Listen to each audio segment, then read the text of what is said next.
Dad used to take us to Calder and Sandown when we were younger, watching like Peter Brock and Dick Johnson, Jim Richards back in the day.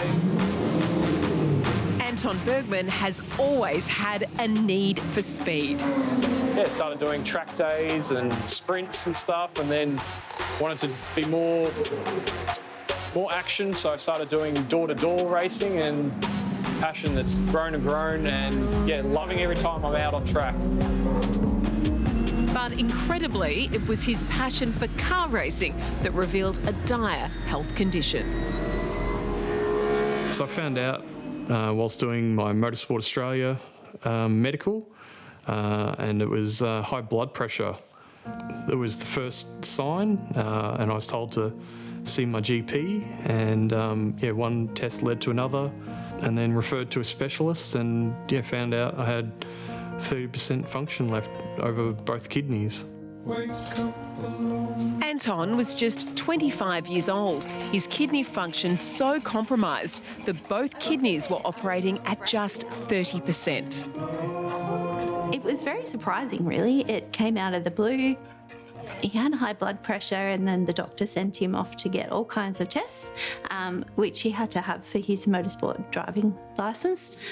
It was just more a big shock. He would come home and he was exhausted, and he would just sleep and sleep and sleep. And I think that kind of hit home as to how sick he really was. Somehow, Anton managed to struggle through the next 5 years before going on dialysis every night for 8 to 9 hours at a time.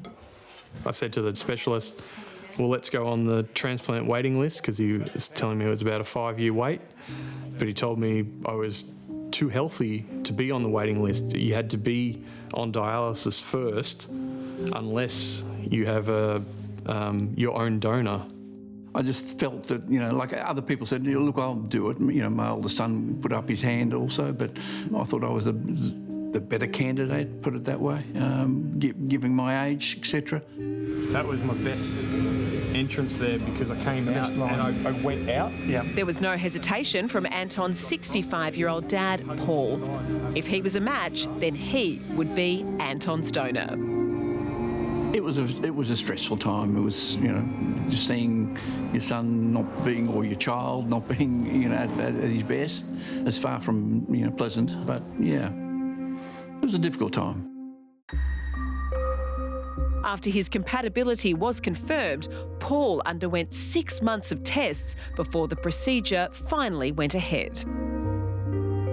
I shuffled my way down.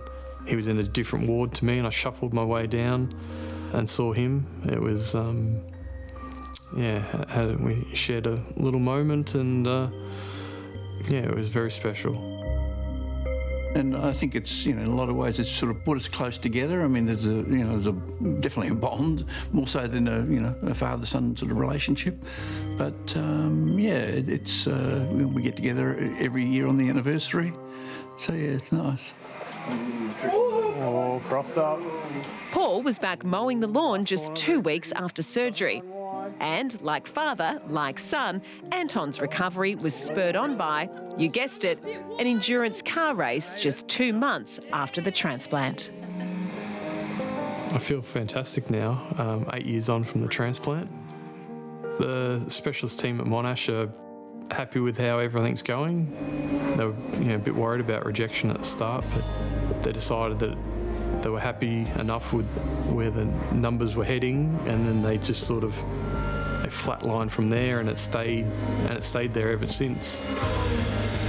There's nothing that we can say or do to express our gratitude to Paul and for what he did and for what he did for Anton and our family.